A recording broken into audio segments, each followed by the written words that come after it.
Hola, en el presente video daré tratamiento a la perspectiva epistemológica de Lakatos, denominada Programas de Investigación Científica. Tengo el propósito de continuar aportando a la formación de profesores de ciencias.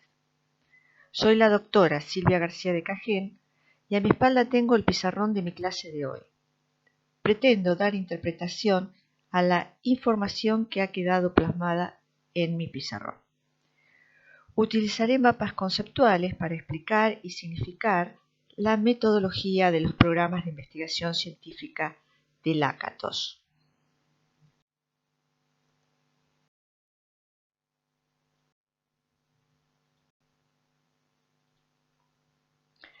El pizarrón nos ubica en que hablaremos de Imre Lakatos.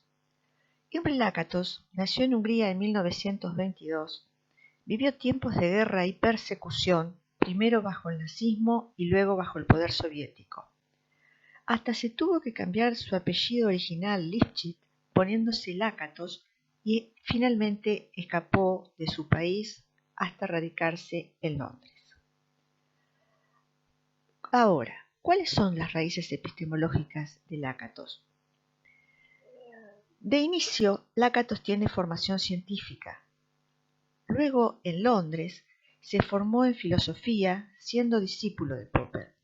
Es decir, se sustanció de la corriente epistemológica llamada falsacionismo. Recordemos que Popper considera que contrastar una teoría significa intentar refutarla. Si no es posible refutarla, dicha teoría quedará corroborada, pudiendo ser aceptada provisionalmente, que no es lo mismo que decir verificada, ya que ninguna teoría es absolutamente verdadera, sino a lo sumo no refutada. El punto crítico del falsacionismo radica en que si un enunciado observacional es falsado, puede hacer que sea refutada una teoría. Por supuesto, Lakatos critica este punto de la perspectiva de Popper, pero sin tratar de romper con su formador, propone una nueva perspectiva en 1965.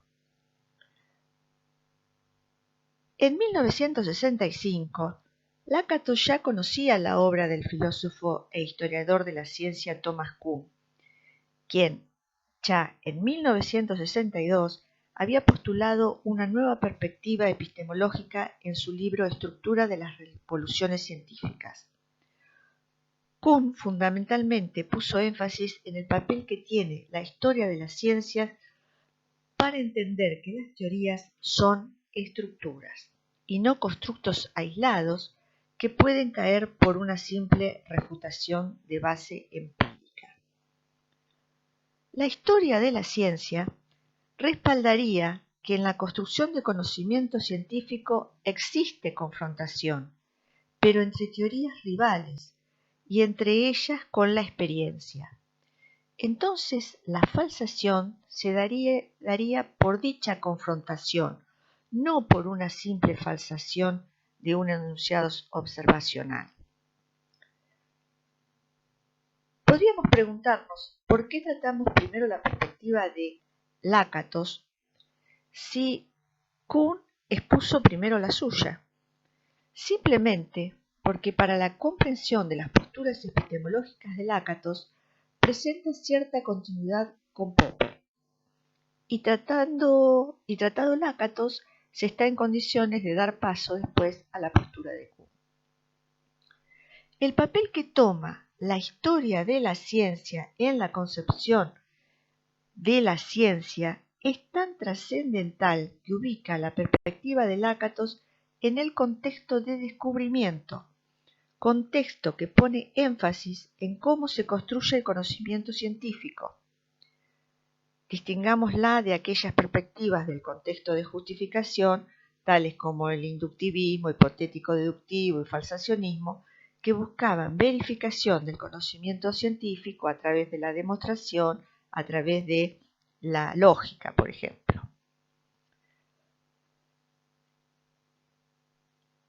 Dijimos que en 1965 propone una nueva metodología Lakatos. Esa metodología la llama de programas de investigación científica. La reducimos a decir PIC.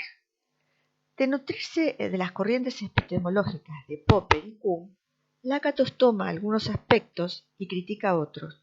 Luego propone esta nueva perspectiva llamada metodología de los programas de investigación científica o PIC, que ampliaremos un poquito más adelante. La historia de la ciencia es clave para cambiar el contexto, ya vimos, de justificación a contexto de descubrimiento. Y es radicalmente importante que considera a las teorías como estructuras. Esto lo tenemos que tomar como punto de partida para Lakatos. Esa consideración de que las teorías son estructuras. Esta es la forma en que la historia de la ciencia comprende a la actividad científica. Repasemos un poco que entonces, a partir de esa mirada de la historia de la ciencia, le permite pensar la falsación, pero no de un enunciado observacional contra una teoría o versus una teoría, sino entre teorías que son rivales y que hay un doble enfrentamiento entre ellas, cómo se comportan con la experiencia. Y tengamos en cuenta que Lakatos, a través de esa mirada de historia de la ciencia, produce o tiene una crítica hacia el falsacionismo de Popper, al cual llama un falsacionismo ingenuo, considerando la base empírica que tiene esa falsación, que además la historia de la ciencia muestra que no se usa la falsación como criterio para descartar teorías, y que la relación de teorías con enunciados observacionales no considera la complejidad de las principales teorías científicas.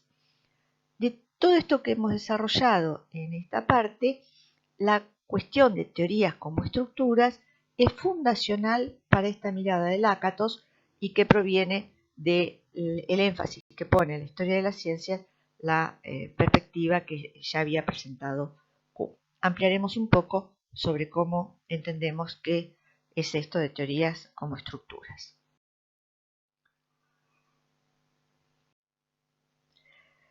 Vemos que el pizarrón ahora hace mención a las teorías como estructuras.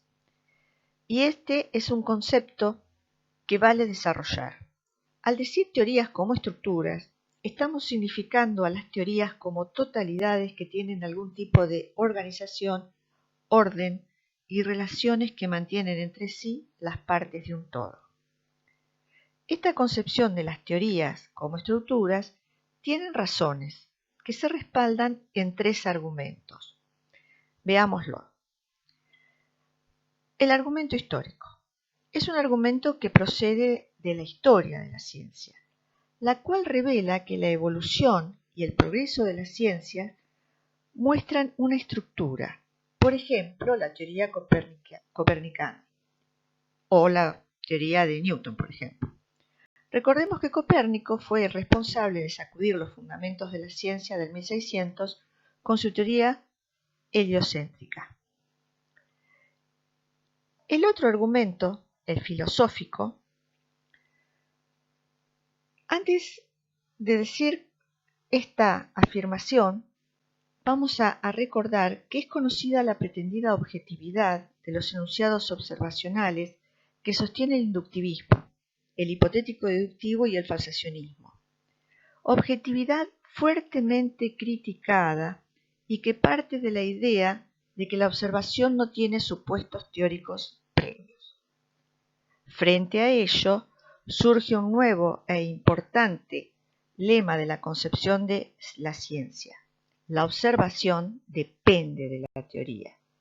Desde esta afirmación, los conceptos tienen significado y son informativos dentro de una teoría dada.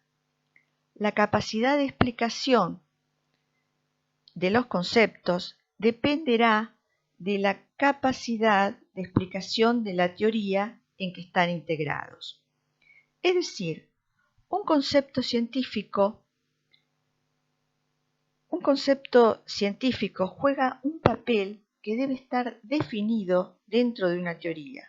Por ejemplo, el concepto de masa tiene un significado preciso dentro de la física newtoniana y es dentro de esta teoría donde el concepto funciona. De hecho, los conceptos de una teoría se definen con respecto a otros conceptos que ya aparecen dentro de una teoría. En un principio, los conceptos surgen dentro de las teorías de una forma vaga e indeterminada, y es a medida que la teoría progresa como el concepto va perfilando su significado al aclarar su relación con otros conceptos de la teoría. De esta manera, el concepto se va haciendo más preciso y pierde su ambigüedad inicial. Finalmente, el tercer argumento proviene de la necesidad de desarrollo de la ciencia. Ese desarrollo debe ser organizado y relacionado formando un todo. Es decir, las teorías deben ser estructuras, de manera que constituyan programas de investigación, entendiendo por programas de investigación como una sucesión de teorías relacionadas entre sí y generadas unas a partir de las otras, y que cuenten con acciones que se organizan con el propósito del desarrollo de la ciencia, de manera que guíen nuevas investigaciones. Llegamos al nudo central. El pizarrón nos convoca a introducirnos en la perspectiva epistemológica de Lakatos, su metodología de los programas de investigación científica. Lakatos dio a conocer públicamente su metodología de los programas de investigación científica, que llamaremos PIC, durante un coloquio internacional de filosofía de la ciencia celebrado en Londres en 1965. Importa notar el año 1965, ya que en 1962 Thomas Kuhn publicó su libro sobre la estructura de las revoluciones científicas, del cual Lakatos toma la importancia de contextualizar la explicación del crecimiento científico, es decir, valorar el papel de la historia de la ciencia en esa explicación.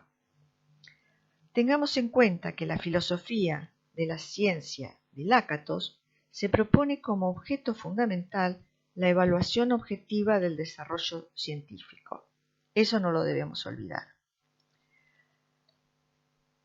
Si bien Lakatos presentó su metodología de los programas de investigación científica como una versión mejorada del falsacionismo de Popper, tengamos presente que Lakatos criticó la postura de Popper por proponer que el desarrollo científico ocurre por la falsación empírica de enunciados observacionales con poder de refutar a una teoría, idea de Popper.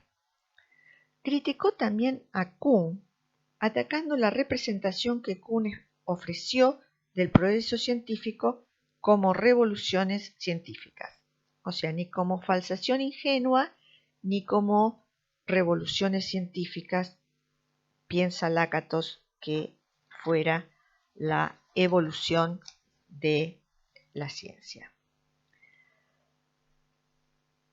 En eso estamos tratando de entender qué nos propone Lakatos respecto a cómo concebir la evolución objetiva del desarrollo científico. Nos propone una forma de analizar las teorías como estructuras y lo hace a través de su metodología de programas de investigación científica. Como ya adelantamos, pero vale recordarlo, Lakatos piensa a los PIC como una sucesión de teorías relacionadas entre sí y generadas unas a partir de las anteriores. Estas teorías comparten el núcleo central del PIC. Un programa de investigación es en sí mismo una estructura en la que se pueden distinguir entre lo que es el núcleo central del programa de investigación de lo que es el cinturón protector del programa. Avancemos sobre ello. El núcleo central está formado por hipótesis teóricas muy genéricas sobre la que se va a desarrollar el programa. Por ejemplo, ¿qué hipótesis teóricas constituyen el núcleo central de la teoría de Copérnico? Que la Tierra y los planetas se mueven alrededor de un sol inmóvil, que la Tierra gira sobre un eje una vez al día. Inamovibles esas hipótesis. El criterio es que el núcleo central es infalsable. Para Lakatos, en las teorías, hipótesis teóricas que están en el núcleo central son infalsables. Significa que ningún dato observacional que ataque un supuesto del núcleo central puede producir el rechazo de este núcleo del programa. A su vez, el cinturón protector constituye el conjunto de hipótesis auxiliares y condiciones iniciales que de alguna manera blindan o protegen de la falsación al núcleo central del programa. Esta es la función del cinturón protector: tejer una red de supuestos y condiciones iniciales que permitan adaptar el programa de investigación a los nuevos datos sin renunciar a los supuestos esenciales que constituyen el núcleo. El desarrollo de un programa de investigación requiere la ampliación del núcleo central mediante la adición de hipótesis auxiliares y supuestos adicionales que permitan la explicación de aquellos fenómenos que eran objeto de estudio y, por supuesto, la predicción de nuevos fenómenos. Explicación y predicción es lo que se le pide a las teorías para que sean exitosas.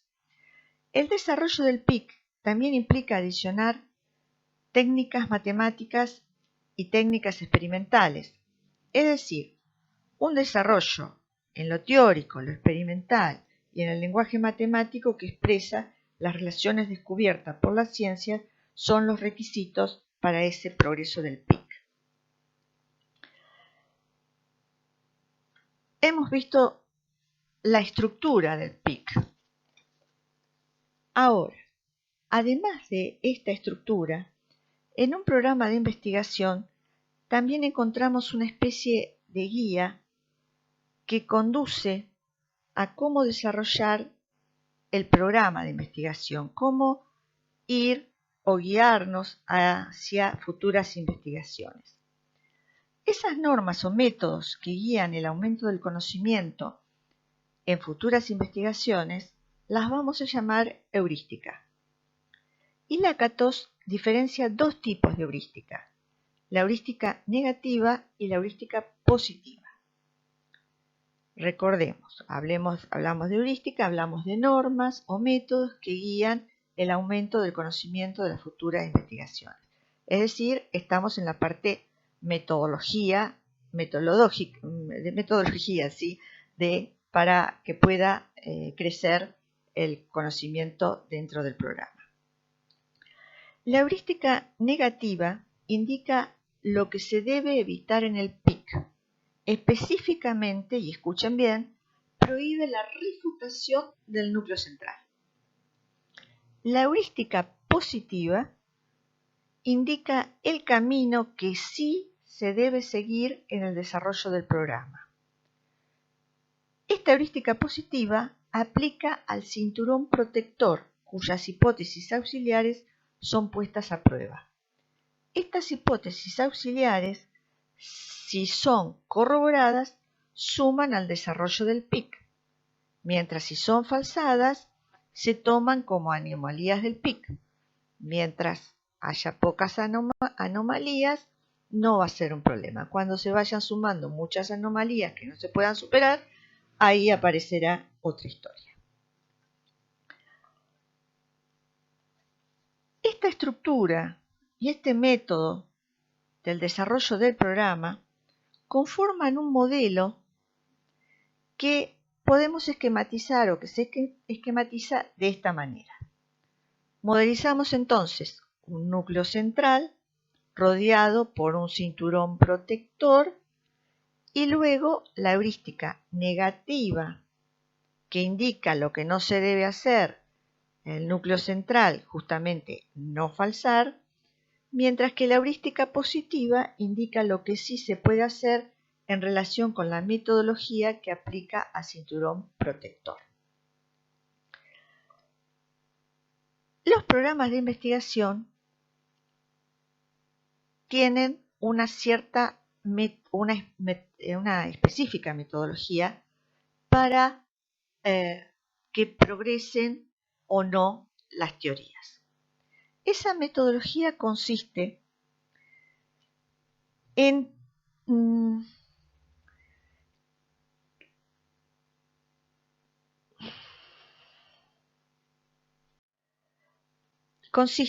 distinguir entre el trabajo que se realiza dentro de un programa dado y el que se realiza comparando programas de investigación rivales. Si estamos dentro de un mismo programa, su desarrollo requiere la expansión y modificación de su cinturón protector, añadiendo nuevas hipótesis. Si se añaden nuevas hipótesis, este PIC se desarrolla. Ahora, cuando comparamos dos PIC, en el caso de competencia entre programas rivales, aquel PIC que sea más progresista tenderá a ser aceptado por la comunidad científica. Aquel PIC que no pueda superar sus anomalías perderá la aceptación de la comunidad científica. El PIC exitoso progresa, mientras que el PIC que fracasa degenera. Recordemos que la filosofía de la ciencia de Lakatos radica en proponer cómo hacer la evaluación objetiva del desarrollo científico, y esta idea de progreso y degeneración son básicas para entender la evaluación objetiva del desarrollo científico. De manera que Lakatos nos propone entender que el desarrollo de la ciencia se realiza a través de la metodología propuesta de los PIC.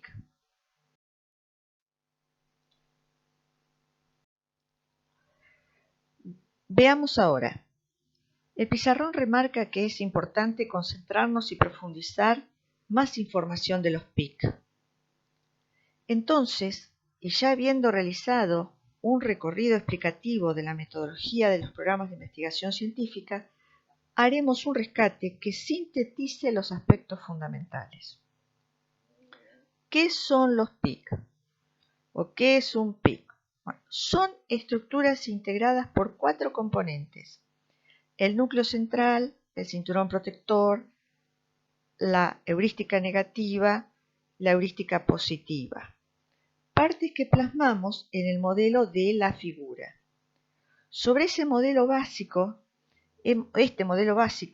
hemos adicionado algunas anomalías debidas a posibles falsaciones de hipótesis auxiliares del cinturón protector.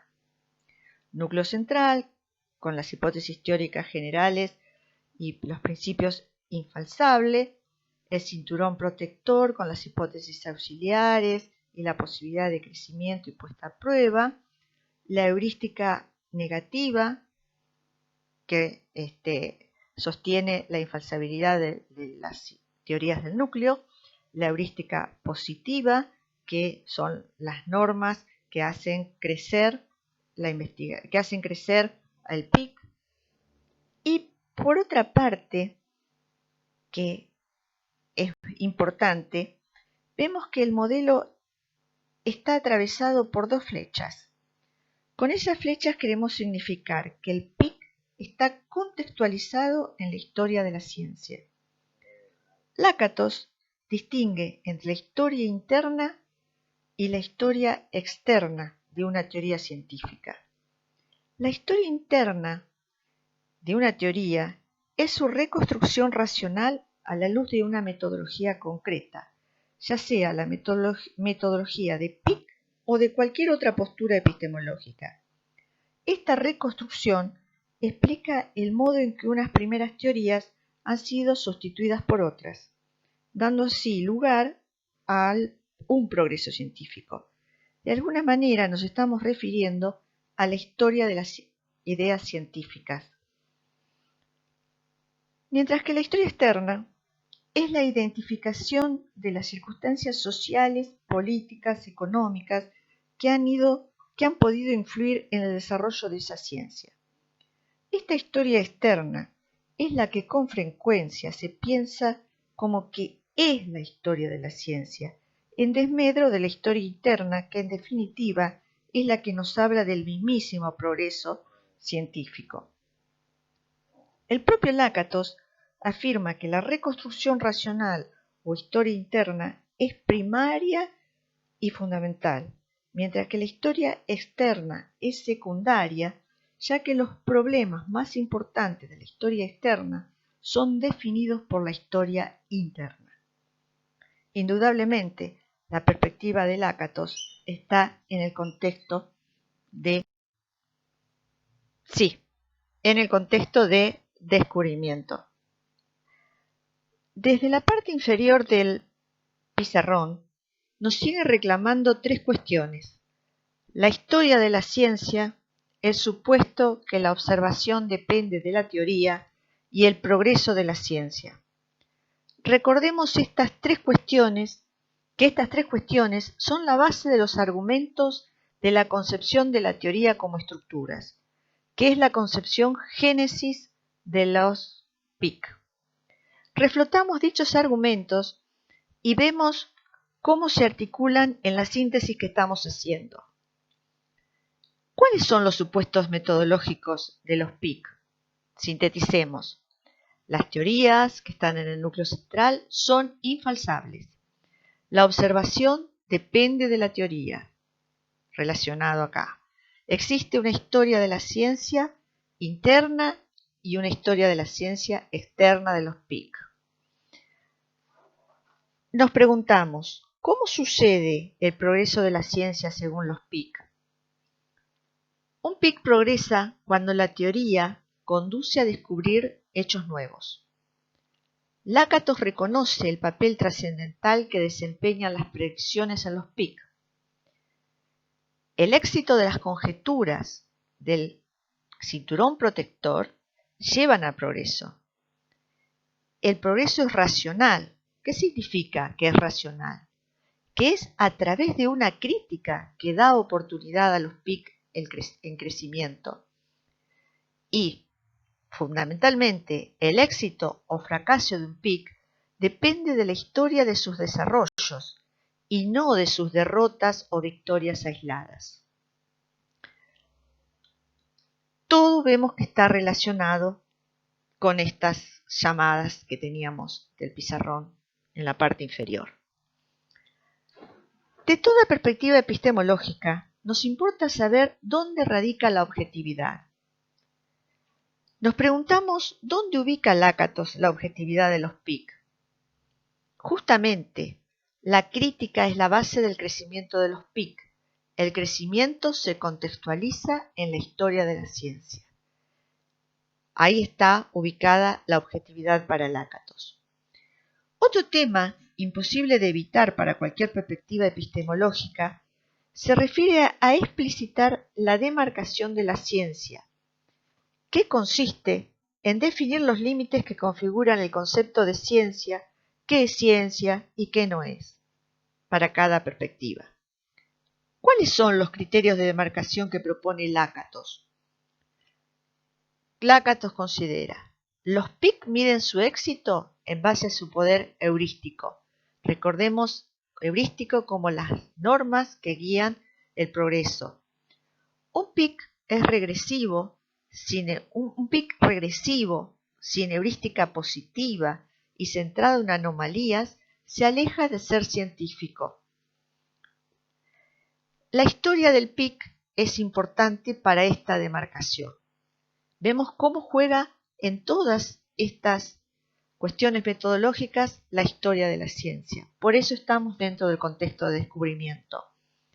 Y finalmente, como sucede cuando analizamos una perspectiva epistemológica, esta parece ser coherente y hasta a veces parece ser encantadora. Pero por algún lado se cuelan debilidades que pasan a ser motivo de críticas. ¿Qué se critica a la metodología de los PIC? Se le critica la falta de criterio claro para rechazar un pick o para elegir entre dos pick rivales. Veamos, la parte más problemática de la metodología de Lakatos radica en que los méritos de los pick se juzgan por la medida en que progresan o degeneran. El programa que degenera deja paso al progresivo, pero con el tiempo puede que con alguna modificación del cinturón protector del pick dejado de lado, éste tenga algún descubrimiento y vuelva a revivir. Entonces, ¿cómo saber cuándo un pick degeneró hasta morir?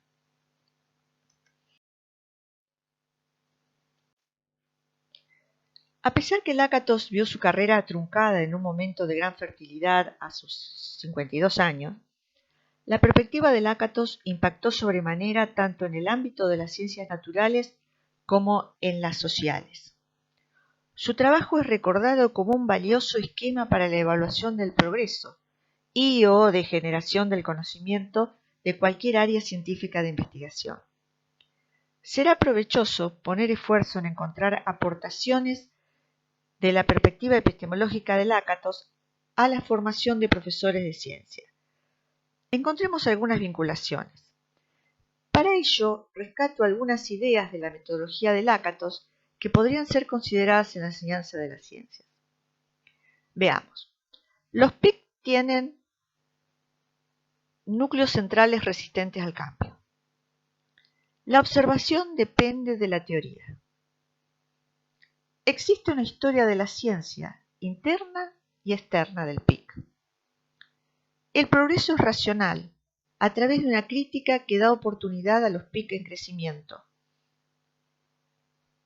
El éxito o fracaso de un PIC depende de la historia de sus desarrollos y no de sus derrotas o victorias aisladas. El progreso se produce por competencia entre PICs. Hay que demostrar la ventaja de lo nuevo y las desventajas de lo viejo. Cada una de estas expresiones, seguramente los profesores podemos encontrarles vinculación con la enseñanza de las ciencias que practicamos y con el aprendizaje de nuestros alumnos. Estoy segura y dejo estas cuestiones para pensar la vinculación.